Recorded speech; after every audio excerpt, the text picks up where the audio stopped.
Assalamualaikum warahmatullahi wabarakatuh. Bismillahirrahmanirrahim. Alhamdulillahirabbil alamin. Wa bihi nasta'inu ala umurid dunya waddin. Allahumma sholli wa sallim wa barik ala habibina wa syafi'ina sayyidina wa maulana Muhammadin wa ala alihi wa ashabihi wa ala manittaba'a huda ila yaumiddin. Amma ba'du. Bismillah. Mari kita lanjutkan ngaji filsafat kita. Malam ini tema terakhir untuk bulan Februari dalam tema cinta. Minggu pertama kita ketemu Plato, minggu kedua Erich Fromm, minggu ketiga kita ketemu Robiah Adawiyah, dan malam ini terakhir kita ketemu Sufi besar Jalaluddin Rumi. Oke, monggo nyari tempat. Yang belum ngambil minum silahkan ngambil minum. Ya, nanti kalau ketelatan ndak kebagian. Ya, diambil aja sendiri-sendiri ya. Oke. Rumusnya tetap sama untuk ngaji kita. Fokusnya tetap pada pengayaan ilmu. Diharapkan rumusnya kayak Sokrates. Katanya Sokrates, semakin banyak ilmunya, harusnya orang itu semakin baik perilakunya. Tambahnya ilmu harus korelatif dengan semakin baiknya amal. Kenapa begitu? Mungkin teman-teman komplain, kan banyak orang ilmunya banyak tapi juga kurang ajar. Nggak, orang yang ilmunya banyak kok tetap kurang ajar, itu kalau menurut Sokrates dia bukan orang pinter. Karena kalau orang ilmunya banyak tetap perilakunya tidak bagus, dia sedang melakukan sesuatu yang bertentangan dengan ilmunya, dan itu akan menghasilkan hidup yang gelisah, hidup yang galau. Dan hanya orang bodoh yang milih hidup sumpek. Orang yang sudah tahu kalau korupsi itu jahat, merusak, kok tetap korupsi, itu katanya Sokrates orangnya bodoh. Maka visi kita di ngaji ini yang bolak-balik saya sampaikan, semakin nambah ilmunya harusnya semakin baik kelakuannya. Rumusnya itu. Kalau belum, ya diusahakan. Kan cuma itu. Bismillah, kita sekarang masuk ke seorang sufi besar. Asalnya dari Balkh. Kalau tulisannya Balkhi. Daerah Afghanistan. Dari sekitar awal abad 13. Jalaluddin Rumi ini lahirnya 1207 dan nanti meninggalnya tahun 1273. Sufi Jalaluddin Rumi ini terkenal tidak hanya di dunia Islam. Orang Barat juga banyak yang jatuh cinta sama Jalaluddin Rumi. Dulu tahun 2007, waktu PBB 2007 800 tahun peringatannya Rumi, itu UNESCO PBB mencanangkan tahun 2007 adalah tahun Jalaluddin Rumi. Jadi orang Barat aja banyak yang jatuh cinta, padahal kita banyak yang tidak kenal sama Jalaluddin Rumi. Jangan-jangan orang luar lebih mengapresiasi. Dan sejauh yang saya tahu, muka kita umat Islam itu banyak diselamatkan oleh beliau-beliau ini. Stigma-stigma negatif Islam yang teroris, Islam yang ngamuan, itu menjawabnya mudah karena ada orang-orang seperti Jalaluddin Rumi ini. Jadi kalau ada yang ngomong, oh Islam itu ngamuan, oh enggak, coba dilihat Rumi itu. Kebetulan nama ini diakui. Bahkan Paus Yohanes ke-23 itu menghormati Rumi. Dia bilang, kalau di hadapan Rumi, saya harus tunduk dan patuh. Itu mereka. Dan ya jangan lagi tokoh-tokoh Muslim seperti Iqbal, termasuk juga tokoh Hindu seperti Gandhi, itu idolanya juga Rumi. Di masjid ini juga Rumi kan kita kaji bareng Cak Kus. Ya, semoga, makanya kok lama sekali ya ngaji filsafat nggak ngangkat-ngangkat Rumi. Loh, tiap sekian minggu kalian kan sudah ketemu Rumi. Cuma karena banyak yang minta, ya sudahlah saya angkat di filsafat cintanya. Sebenarnya banyak gagasan-gagasan original dari Rumi, cuma malam ini kita ngomong cintanya saja. Rumi ini ayahnya sendiri itu seorang wali, seorang ulama. Gelarnya Sultanul Ulama. Namanya Syekh Bahauddin Walad. Aslinya dari Bah, Afghanistan. Afghanistan zaman dulu itu kan masuk wilayahnya Persia. Cuma waktu Rumi umur 3 tahun, Syekh Bahauddin Walad dan keluarga ini pindah ke Konya. Konya itu di satu daerah namanya Rum. Konya ini masih, kalau hari ini wilayah Turki. Makanya karena tinggalnya di daerah Rum, gelarnya, panggilannya Rumi. Asalnya dari Rum. Nama aslinya Jalaluddin. Nanti Jalaluddin Rumi ini sejak kecil sudah pintar. Bahkan begitu masuk ke Konya, beberapa tahun saat dia umur 7-8 tahun, sama ayahnya diajak sowan ke wali besar saat itu, Fariduddin Attor. Begitu Fariduddin Attor sama Rumi melihat Rumi ini saat itu berdiri di belakang ayahnya.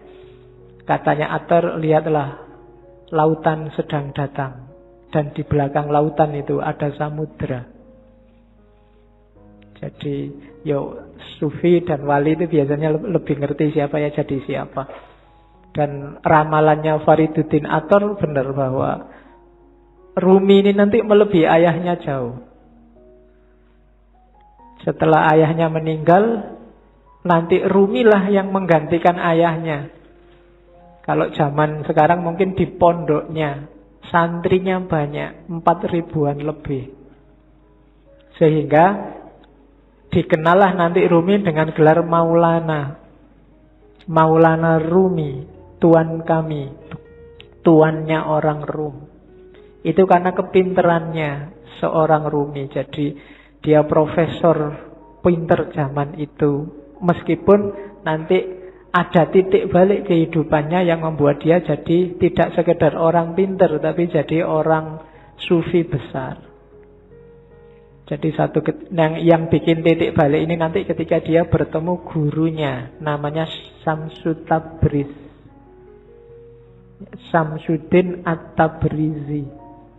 Ini sufi misterius yang kemarin waktu kita ngaji Sunan Kalijogo kan, waktu Sunan Kalijogo mau naik haji ke Mekah terus transit di Malaya, di Pulau Upih itu nunggu kapal, bergurulah Sunan Kalijogo pada seorang wali yang namanya Syamsu Tabriz. Kalau di Serat Jawa namanya Syekh Sutabrid. Syekh Sutabrid ini dimungkinkan wali pengembara Syamsu Tabriz ini, meskipun ada beberapa kritik termasuk tidak sinkron tahunnya, tapi bisa jadi juga. Nah, itu Rumi.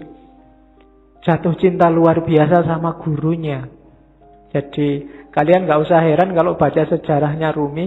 Rumi kok sampai segitunya ya sama gurunya. Masa gurunya cowok loh. Ya kan, biasanya sing pikirannya aneh-aneh. Cowok seneng cowok berarti, enggak gitu.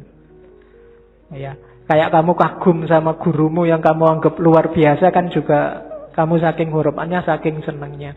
Dan Rumi ekstase kalau sama gurunya ini. Rumi dapat banyak sekali pelajaran dari Syamsu Tabriz.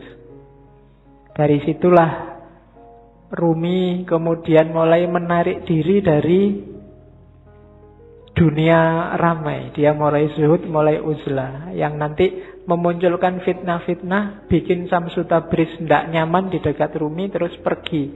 Ketika gurunya ini pergi, itu Rumi mengalami semacam depresi, semacam stres, ditinggal orang yang paling disayangi.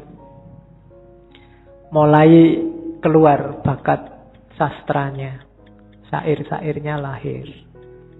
Termasuk nanti setelah ditinggal gurunya ini lahirlah tarian paling terkenal yang kita lihat. Mungkin di masjid ini kemarin waktu burdan kan juga ada. Orang barat menyebutnya whirling dervish, sufi berputar, yang gambarnya orang muter-muter cepat sekali itu. Jadi itu sebenarnya waktu Rumi sumpek, suatu ketika dia ke tempatnya seorang muridnya namanya Salahuddin. Salahuddin ini pandai besi. Jadi tukang besi yang biasanya nempa besi itu. Nah, dia merenung di situ, termenung. Tiba-tiba dia dengar ketukan besi itu yang teng yang membentuk apalah kalian. Saya tidak tahu di Jogja di mana ya pandai besi. Sekarang mungkin nggak populer.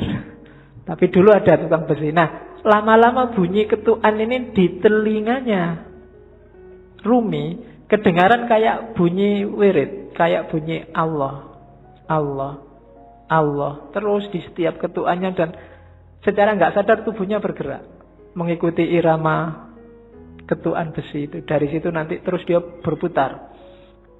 Dari situ nanti lahir whirling dervish yang terkenal dalam torekot yang torekotnya Rumi itu namanya torekot Maulawiyah. Oke. Jadi torekot yang dikembangkan sesuai ajaran-ajaran Rumi. Ajaran-ajarannya dirumuskan sama sahabatnya yang namanya Syekh Husamuddin. Kalau Rumi dia nulis beberapa kitab besar yang populer. Yang kita ngaji di sini sama Cak Kus itu Rubaiyat.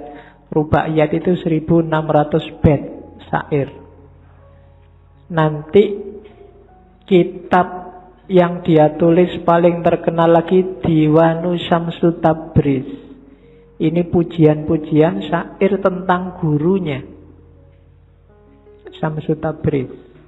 Tentang gurunya juga dia tidak cuma nulis diwan, tapi nulis Maqalatus Syamsu Tabriz. Dia juga nulis maktubat. Yang paling terkenal dari Rumi secara internasional juga adalah Masnawi. Masnawi ini bagi beberapa tokoh disebut Qur'annya Persia, karena ditulis awal pakai bahasa Persia. 25.000 bait syair didiktekan pada sahabatnya Syekh Husamuddin dalam jangka kurang lebih 15 tahun. Meskipun enggak secara kontinu di tahun-tahun terakhir kehidupannya Rumi. Itu untuk menutupi kerinduannya pada gurunya. Syekh Husamuddin ini sahabatnya yang bertugas mencatat syair-syairnya Rumi. Jangan salah, Rumi itu kalau bersair nggak pakai mikir, nggak pakai nulis. Namanya bil bidah. Jadi kayak orang ngomong tiba-tiba keluarnya syair aja. Jadi dia nggak pakai, kayak kalian kan bikin puisi garis keliru dicoret, dihapus, ganti lagi. Kurang indah dihapus. Enggak, kalau Rumi namanya bil bidah, secara langsung. Badihi itu kan langsung. Jadi begitu dia ekstase, dia ngomong dan muridnya mencatat. Dari situ lahirlah Masnawi. yang 25.000 bait syair. Dan syairnya itu, kalau Mas Nawi coba sekali-sekali dibaca. Saya tahu teman-teman akrab enggak ya dengan warisan-warisan semacam ini. Saya dulu zaman mahasiswa sukanya yang terjemahannya Nicholson itu. Nicholson aja menerjemahnya panjang, hampir 25 tahun. Menerjemah karyanya Rumi mulai 1925 sampai 1950. Orientalis itu mau sekian puluh tahun menggeluti karya umat Islam. Jangan dibandingkan sama kita. Ya, nanti kita malu. Kita kan bisanya cuma marah-marahin orientalis. Padahal kita tidak mau setekun orientalis untuk belajar Islam. Itu kelebihan kita hari ini. Iya, kita kan senengannya nafsu. Kalau ada yang nggak cocok dikit, marah-marah. Kemarin saya waktu di Jakarta ada wartawan yang tanya, Pak Faiz, ngaji filsafat itu kitabnya apa? Tidak ada kitabnya. Lah kok tidak ada kitabnya? Ya memang tidak ada. Lah terus pakai apa? Tak bilangin kitabnya itu kitab cahaya. Kan kitabnya cahaya atau kita? Iya. Jadi terus yang datang itu siapa aja kan? Biasa tak pakai guyon itu kan. Yang datang ke sini itu semuanya bercahaya. Karena senengannya pegang HP, dipegang wajahnya bercahaya semua. Ada yang tanya gitu. Ya kemarin saya waktu sama Pak Said Akil itu kan terus gimana ya Pak solusinya, ada hoak, ada berita palsu itu kan di panel sama banyak tokoh yang lain. Solusinya banyak tapi ya masih sumpek aja. Akhirnya terakhir, kata-kata terakhir Pak Faiz gimana? Gimana kalau kita berdoa saja? Doa kita itu selama ini kurang. Kita kan biasanya doanya Rabbana atina fid dunya hasanah wa fil akhirati hasanah. Sekarang dunianya tambah satu lagi, dunia maya. Itu kan kita kan bingung hari ini gara-gara dunia maya. Jadi gimana Pak Yai Said kalau doanya sekarang kita tambah ya Rabbana atina fid dunya hasanah wa fid dunya maya hasanah wa fil akhirati hasanah. Ya. Wong Jakarta bingung iki ayo opo. Oke, terus. Jadi Rumi seperti itulah sosoknya. Kalau dari sisi fikih Rumi ini Hanafiyah, bukan Syafi'iyah. Kalau dari sisi kalam Rumi ini Maturidi. Sunni jelas. Jadi di antara sufi besar, kebanggaannya orang Sunni itu Jalaluddin Rumi. Ada satu kisah yang saya suka waktu Rumi berguru sama Syamsul Tabriz. Satu ketika gurunya ini kan wali itu kan so aneh-aneh. Satu ketika Rumi, kita malam-malam ngobrol gini kan enaknya sambil minum ya. Mbok tolong kamu beliin tuak, beliin arak, nanti kita minum bareng-bareng. Rumi heran. Sampean ini sehat Pak Guru? Kan kamu sering gitu hari ini kan, Anda sehat? Mesti gitu. Ya. Sekarang kan sering kamu disindir gitu kan di WA di Facebook kan mesti gitu. Anda sehat? Yang paling banyak sekarang Anda Muslim mesti gitu. Ya. Kalau yang perempuan gampang jawabnya bukan, saya Muslimah. Sama gurunya disuruh beri arak, disuruh beri minum-minuman keras. Kan Rumi, lah gimana guru saya malu nanti kalau ketahuan murid-murid saya, ketahuan orang-orang, wong wali kok malah minum-minum. Loh kamu mau apa enggak? Kalau enggak mau ya enggak usah jadi muridku. Yalah terpaksa berangkat. Padahal kedai arak itu ada di perkampungan orang Nasrani. Akhirnya Rumi ya wis gampang lah diatur. Terus dia pakai jubah besar. Habis beli terus dimasukin jubahnya biar enggak ketahuan. Ya kok dilalah orang-orang Nasrani yang ada di situ ngincer, ini ngapain Rumi di sini? Malah beli minuman keras, diikuti dari belakang. Begitu nyampe depan masjid, teriak ini orang Nasrani, lihat wali kalian, sufi kalian beli minuman keras. Itu orang masjid, masa tau nggak percaya awalnya. Begitu dibuka, coba lihat di jubahnya, benar ada minuman keras di situ. Wah, wali palsu berarti dipukuli banyak orang Rumi di situ. Saat Rumi dipukuli terus gurunya datang, Syamsul Tabriz. Gurunya bilang, kalian salah paham, itu bukan minuman keras, itu cuma air putih biasa. Waktu coba lihat, ternyata benar air putih biasa. Itu sebenarnya pelajaran buat Rumi. Rumi, kamu membanggakan apa? Status, nama besar, kewalian, penghormatan orang lain. Apa benar mereka menghargaimu, menganggapmu penting, menganggapmu besar? Wong cuma gara-gara botol kecil ini aja kamu sudah dipukuli. Jadi tidak ada atribut, tidak ada nama, tidak ada kebesaran, tidak ada kebanggaan. Kalau sama orang lain, ya manusia itu begitu. Maka jangan menyombongkan nama besar, jangan menyombongkan nama baik. Mungkin di Indonesia dulu ada ulama yang gara-gara nikah lagi, terus orang se-Indonesia marahin dia. Ada kan begitu? Nama besarnya langsung jatuh. Loh, itulah rakyat, itulah masyarakat.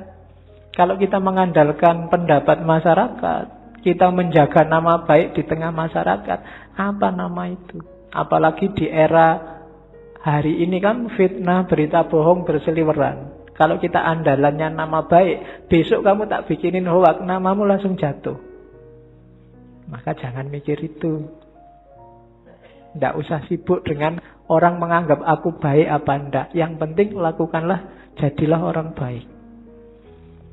Nggak usah mikir, benar nggak aku baik, orang melihatku baik. Ada kebalikannya, aslinya kamu jelek, tapi kamu ingin dianggap baik. Itu nanti yang disebut pencitraan. Nah, oke. Wong kamu foto aja kan, foto itu kan harusnya nggak menipu. Tapi kan kamu cari aplikasi sekiranya wajahmu bisa kelihatan cakep kan gitu. Foto dari depan jelek, dari samping dari samping. Kan sering-sering begitu. Oke, bismillah, sekarang kita lihat ya. Punya apa Rumi? Sebentar kita lihat garis besar pikirannya sebelum masuk ke cinta. Gagasan dasarnya hampir semua sufi adalah melampaui yang lahiriah. Itu kalimat-kalimatnya Rumi. Dari fihi mafihi itu salah satu karya Rumi yang tidak puisi, tapi bukunya agak tipis, yang ngomong tentang metafisika. Jadi katanya Rumi, segala sesuatu yang tampak di depan kita bukanlah hakikat yang sesungguhnya. Ini hampir semua sufi bilang begini. Yang lahir itu tidak sejati. Yang kelihatan itu tidak asasi. Rumi ngasih contoh. Yang tampak dari bumi adalah debunya. Namun di balik debu itu adalah sifat-sifat Tuhan yang mengejawantah. Dimensi dalamnya adalah emas permata, sementara dimensi luarnya adalah sebongkah batu. Jadi ini penekanan sangat serius dari para sufi. Kita jangan ketipu oleh lahiriah. Karena yang lebih punya nilai itu adalah yang dibalik lahir. Ya kalau manusia berarti ruhaniyahnya lebih penting. Kalau itu sesuatu berarti esensinya, bukan eksistensinya. Yang ruhaniyah bisa menipu. Bumi itu kelihatannya cuma debu, tapi kalau kamu masuk ke dalam, banyak hal berharga di situ. Ada emas, ada minyak. Banyak juga hal tidak berharga. Lebih kotor dari debu, mungkin kotoran. Tapi dia tidak kelihatan, ada di balik yang fisik. Maka jangan ketipu yang fisik. Sehingga katanya Rumi, jangan terikat oleh bentuk, keluarlah dan gapailah makna. Kacamata ini ya kacamata lahirnya. Cuma kan lahirnya tidak penting. Yang lebih penting apa? Maknanya. Alat untuk baca. Kalau cuma lahirnya ya cuma kaca sama plastik sama itu. Dia jadi bermakna karena apa? Ada sesuatu yang dikandung di balik yang fisik apa, dia bisa dipakai untuk baca. Itulah makna. Atau mungkin pas apa? Kamu gatel terus dipakai untuk garuk-garuk. Ini kan makna namanya. Kelihatannya tidak penting, tapi dia maknanya apa itu lebih penting. Teh ini misalnya. Ini kan minum. Biar kamu hausnya hilang.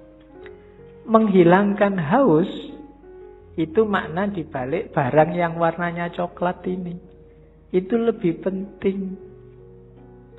Jadi haus yang hilang itu lebih penting daripada teh yang warnanya coklat ini.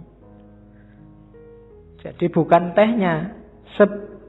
Kualitas apapun teh misalnya, kok tidak bisa menghilangkan haus ya, kamu tidak nganggap penting, mungkin tidak kamu minum. Bismillah ya, dicoba ya menghilangkan haus benar apa. Oke. Tidak usah dijawab. Kamu nunggu aku ngomong menghilangkan haus apa enggak ya? Ya mesti wae, masuk kamu umur berapa baru paham kalau teh menghilangkan haus. Oke ya, yang terakhir itu bagus. Hati-hati, jangan tertipu. Banyak hal yang kau anggap sebagai penyebab sebenarnya adalah hijab. Ini penting. Banyak hal lahir, yang lahir ya, karena ini ngomong yang lahir sama yang batin. Yang lahiriah, yang kelihatan, kita nganggapnya ini sebab. Baju membuat kita ganteng. Kemudian amal baik membuat kita masuk surga. Macam-macam yang lahir-lahir ya. Katanya Rumi, hati-hati. Yang kita anggap sebab sering-sering malah jadi hijab. Hijab itu sesuatu yang menghalangi kita, malah menjauhkan kita dari Allah. Banyak hal yang kita anggap, oh gara-gara amalku yang ini loh, sekarang aku jadi tentrem hidupku. Seolah-olah kamu yang bikin hidupmu tentrem dengan kamu beramal. Allah tidak main di situ. Itu yang disebut hijab. Perannya Allah kamu hilangkan. Kamu menjauh dari Allah gara-gara yang kamu anggap sebab tadi. Gara-gara amalku ini sekarang rezekiku berkali lipat. Amalmu itu kan sebab. Itu loh. Kamu nganggap dengan kamu beramal terus Allah ngasih kamu. Jadi kayak kamu bisa merentah Allah. Ini hijab kalau bahasanya Rumi. Bikin kamu malah jauh dari Allah. Seolah-olah kamu yang mengatur ceritanya. Padahal bukan. Kan sering ya yang ceramah-ceramah. Mari kita sedekah sekian, nanti baliknya sekian. Ya, dompet, mana dompet? Kan mesti gitu. Sering-sering. Nah, enggak. Iya mungkin begitu. Tapi jangan dianggap sebabnya itu. Terserah Allah lah. Misalnya Allah menjanjikan 7.000 terus kamu cuma dikasih 5.000, apa ya? Kamu bisa komplain. Atau ayatnya bilang 7.000 terus kamu dikasih 700.000, kan ya enggak suka-suka Allah. Amalmu bukan sebabnya. Kalau kamu merasa amalmu sebabnya, kalau kamu merasa yang lahiriah sebabnya, biasanya terus jadi hijabmu yang bikin kamu jauh sama Allah. Seolah-olah yang bikin cerita dirimu. Sodakoah biar nggak ketemu bencana. Seolah-olah kamu yang ngatur ceritanya. Itu yang oleh Rumi disebut hijab. Jangan salah, yang lahir-lahir, yang sering kita anggap sebab, itu ternyata nantinya berubah jadi hijab. Jadi lampauilah yang lahiriah itu. Terus. Kata-kata Rumi lagi. Kalau manusia dianggap manusia dari fisiknya, dari lahirnya saja, maka Muhammad dan Abu Jahal itu memiliki kualitas yang sama. Lukisan di dinding pun persis seperti manusia. Lihatlah apa yang kurang, lukisan indah itu kehilangan ruhnya. Jadi manusia juga begitu. Jadi manusia atau tidak yang sejati tidak tergantung fisik, tapi tergantung dimensi batinnya. Kalau hanya fisik, maka Muhammad dan Abu Jahal itu ya sama-sama Arabnya, sama-sama punya jenggotnya, sama-sama pakai jubahnya, sama-sama pakai bahasa Arab, sama-sama takbir. Mungkin. Tapi yang membedakan apa? Ruhaniyahnya, batinnya. Maka kalau menilai, patokannya jangan luarnya. Kalau kamu menilai orang baik, wah ini pakai jenggot, pakai baju jubah, batuknya hitam, radikal mesti. Nah, itu namanya kamu hanya dari lahirnya. Oh, ini pakai kopiah, pakai sarung santri, bid'ah mesti kelakuannya. Nah, itu cuma dari lahirnya. Apa ya ngerti? Cuma dari lahir, kan begitu. Kalau hanya kamu lihat lahirnya, mungkin ya bintang-bintang film itu ya harusnya sangat berkualitas. Superhero atau main jadi wali, kan ada itu jadi kiai itu. Kalau cuma lahirnya loh ya. Oke, jadi ndak lampaui yang lahir, jangan ketipu oleh yang lahiriah. Banyak orang tertipu di situ. Jadi katanya Rumi, duhai saudara, engkau adalah apa yang kau rasakan dalam pikiranmu. Selain itu hanya tulang dan daging. Kalau kau anggap dirimu bunga, maka engkau adalah taman bunga. Kalau kau anggap dirimu semak berduri, maka engkau hanyalah bahan bakar perapian. Itu maksudnya Rumi, ayo kita garap wilayah batin kita. Kamu nganggap dirimu hari ini apa? Sebagai manusia. Jangan berhenti di kulit dan daging. Jangan sibuk mikir, aku sudah ganteng apa belum ya? Hari ini kayak gimana kelakuanku yang fisik-fisik, enggak. Coba dilihat batinnya dulu, dibereskan. Kalau yang dalam sudah beres, keluarnya pasti bagus. Itu maunya Rumi. Kalau dalamnya masih belum beres, ya susah. Jadi lampaui dulu yang lahir. Oke. Bahkan banyak amalan-amalan ibadah lahir di banyak hadis jadi tidak bernilai ketika batinnya tidak ikut. Kan banyak itu kan. Kam min so'imin, berapa banyak orang puasa hanya dapat lapar dan haus. Berapa banyak orang sholat hanya dapat capek fisiknya saja dan seterusnya. Itu berarti apa? Kualitas lahirnya beres, tapi kualitas batinnya belum. Puasa, tapi tidak ada menahan dirinya. Kan itu yang di hadis itu maksudnya. Ya bener, nggak makan, nggak minum dari pagi sampai maghrib. Tapi aspek menahan dirinya nggak ada. Misalnya sejak pagi sampai maghrib nonton TV terus. Jalan-jalan di mall, matanya masih ke kiri, ke kanan. Itu kan tidak ada aspek menahan dirinya, maka dapatnya cuma lapar dan haus. Sholat juga begitu. Sholatnya di sini, tapi pikirannya di komputer, pikirannya di HP, ada suara tweet-tweet, ada SMS ini mesti ada. Jadi fisikmu ada di sini, tapi pikiranmu di sana. Sholatmu tidak ada ruhnya. Bilang Allahu Akbar tapi otomatis kayak robot. Baca Fatihah tapi Fatihahnya tidak hadir dalam dirimu. Itu persis kayak HP-mu yang bisa ngaji. Tidak ada ruhnya. Ya, mungkin dulu pernah tak ceritainnya. Ada yang tanya pada saya, Pak, HP yang bisa ngaji itu kalau dibawa ke WC kira-kira boleh tidak, Pak? Kan itu Quran. Jawabannya susah. Ada kiai ulama Arab yang jawab boleh. Kenapa? Asal di WC nggak disetel. ngajinya. Enggak kamu sambil di WC terus ngaji bismillah, enggak boleh. Tapi kalau ada aja dalam HP enggak apa-apa. Analoginya apa? Pikiranmu. Kamu hafal Fatihah enggak? Hafal. Berarti di kepalamu ada Fatihahnya. Wong hafal. Kalau kamu masuk WC, masuk hafalannya mau dibuang kan enggak?